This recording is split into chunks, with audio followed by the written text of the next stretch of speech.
अमित शाह जो देश के गृह मंत्री हैं और आपकी पार्टी के चाणक्य भी कहे जाते हैं, उन्होंने एक बड़ा दिलचस्प बयान दिया है, वो भी काफी सुर्खियां बटोर रहा है। वो बयान सुना आपने? ईद और मुहर्रम पर 2 गैस के सिलेंडर मुफ्त दिए जाएंगे। ईद के मौके पर, मुहर्रम के मौके पर 2 गैस के सिलेंडर मुफ्त दिए जाएंगे। 2 गैस के सिलेंडर ईद पर भी और मुहर्रम पर भी। पहले आपने कहा था कि यूपी में दीपावली और होली पर मुफ्त गैस के सिलेंडर दिए जाएंगे, वादा किया था ना आपने जी?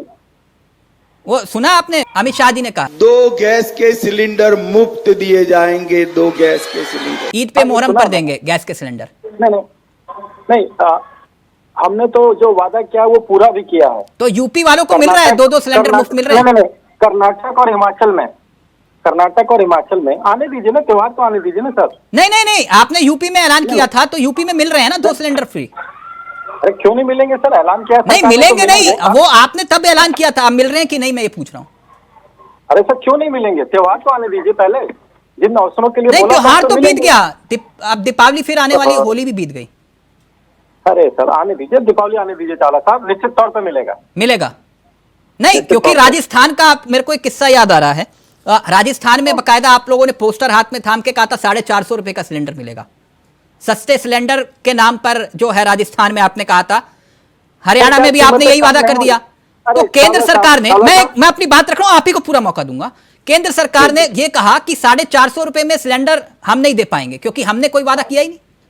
ये कहा था ना, मैं गलत तो नहीं कह रहा? मैं शुरू करूं, मैं अपना उत्तर शुरू करूं? हाँ प्लीज कंटिन्यू।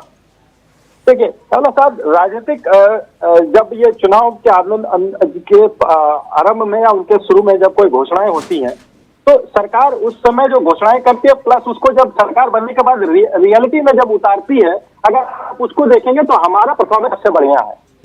आप अभी कह सकते हैं कि अभी तो हरियाणा पे रहिए, अभी इसकी बात कर लीजिए। नहीं, तो क्या ये जुमला होता है? हमारी व्यवस्था में नहीं, हमारी पूरी व्यवस्था में, राजनीतिक व्यवस्था में, भारतीय जनता पार्टी ने चुनाव पूर्व जितने भी वादे किए हैं। नहीं, मैं अभी तो सिर्फ सिलेंडर वाले पर हूं। ये सिलेंडर जो है ना, ये वाला मसला सर 2014 से पहले आपको मालूम है ना, आप लोग सर पर उठाकर घूमते थे सब लोग इस तरह से, तो मैं वही सिलेंडर पर अटका हूं अभी उसी पर। ये जो आपने 450 रुपए के सिलेंडर का वादा किया था, मैं पेट्रोल डीजल की बात नहीं कर रहा हूं। अरे सुनिए सर, मैं पेट्रोल डीजल तो भूल गया हूं, सीएनजी भी भूल गया। आप सिलेंडर पर, लोकतांत्रिक व्यवस्था में पार्टियां वादे करती है, कोई हम अकेले तो है नहीं वादे करने वाले, लेकिन उसको पूरा करने वाला जो रेशियो है वो देश भर में हमारा सबसे बढ़िया है। अच्छा, नहीं सिलेंडर वाले पर पूछ रहा हूं। आप कह रहे हो कि पुराने वादे जो हमने किए, मैं सिलेंडर पर पूछ रहा हूं। देखिए 450 रुपए का दे रहे हो आप।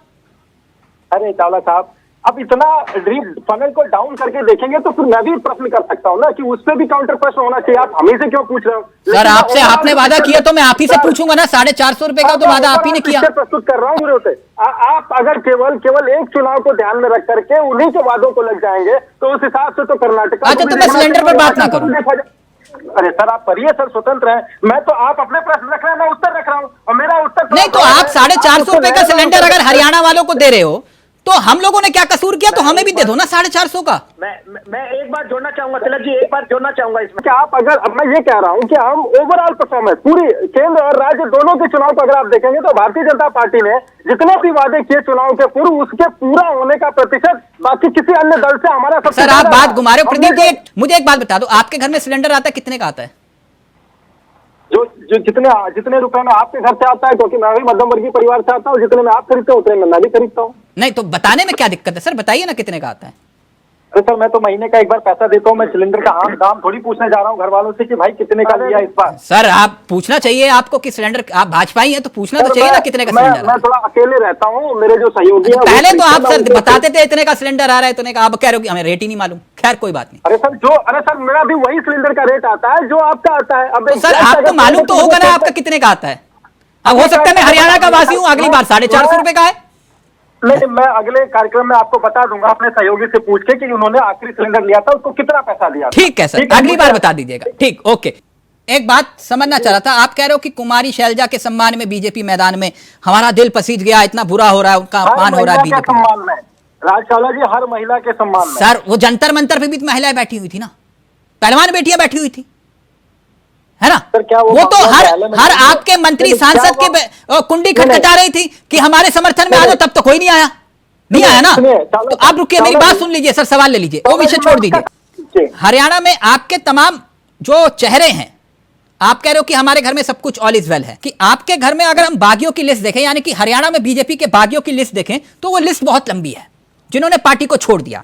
जैसे कि रणजीत चौटाला रानिया से निर्दलीय चुनाव लड़ रहे हैं, सावित्री जिंदल, बताइए नवीन जिंदल जी के आप पार्टी में लेकर आए, टिकट दी, सब कुछ, जिनके ऊपर आपने कोयला घोटाले के आरोप तक लगाए।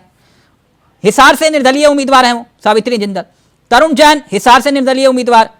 जिलेराम वो भी निर्दलीय चुनाव ताल ठोक रहे हैं। केहर सिंह रावत, संदीप गर्ग लाडवा से ही निर्दलीय हैं। छत्रपाल, दर्शन गिरी, ये तो तमाम बागी है, बहुत लंबी लिस्ट है आपके यहां, और आप कह रहे हो सब कुछ ऑल इज वेल है। प्रदीप जी, कभी ऐसी बगावत तो कहीं देखी नहीं हमने 2014 के बाद। सर, क्या ये जो भी व्यक्ति हमारी पार्टी में रहा है, क्या उसको संवैधानिक अधिकार नहीं है कि अगर उसको अवसर नहीं मिला तो वो चुनाव लड़ सके? कोई रोकता है क्या किसी को? पहले होता था 2014 के बाद?